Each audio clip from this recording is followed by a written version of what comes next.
Hello guys, welcome back to my channel. Today in this video I will be explaining you a project that I had made.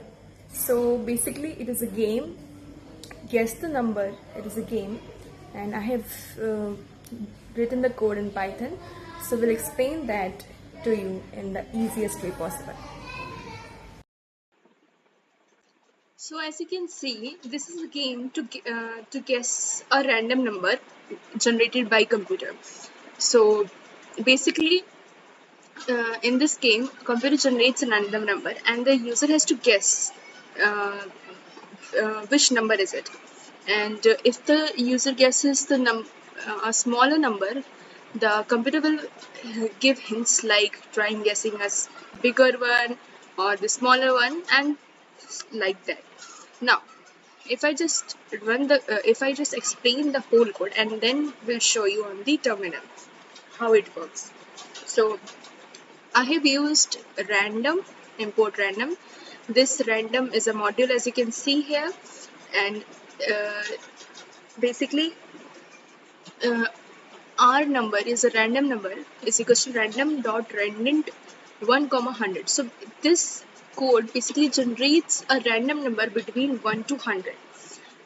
Now guess is equals to 1. This is written so that we can also count the number of guesses, number of attempts the user uh, uh, user needed to guess the number.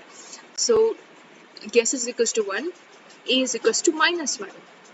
Now why a is not equal to random number? Random number, the number which is generated by the computer, random number, till a is not equal to random number. What is a? Minus 1. Till then this loop will work. Now a is equals to input guess a number between 1 and 100. So this is the input the user will give. So on the terminal you will see guess a number between 1 and 100, and the user will have to guess the number randomly.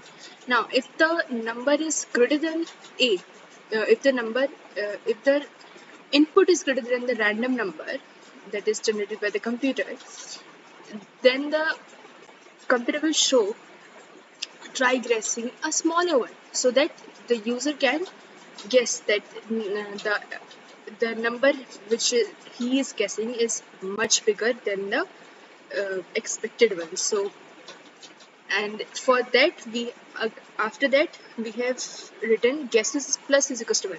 This is written so that the number of guesses can be calculated. If this code executed, this if this if statement is executed, guesses will be increased by 1, and if this elif executed, guesses will be again increased by 1. So depending upon which conditional statement is executed, guesses will be increased by 1 accordingly. So now if in the elif, if the random number is smaller, if the input is smaller than the random number, the computer will show try guessing a bigger one, and again guesses plus is equals to 1 will will calculate the number of guesses. So if I just the whole while loop works, and at last I have written print you have guessed the random number in number of attempts by for that we have used the variable guesses. Now if I just show you the code on the terminal by running it, now let's say 78. Try guessing a smaller one. Okay. 67. A bigger one. Okay. 70. A bigger one. Okay. We have given 70. 75. Smaller one. Okay. 71. Bigger one. 72. So the number was 72 and I have guessed it in 6 attempts. This is how the game works. Thank you for watching the video.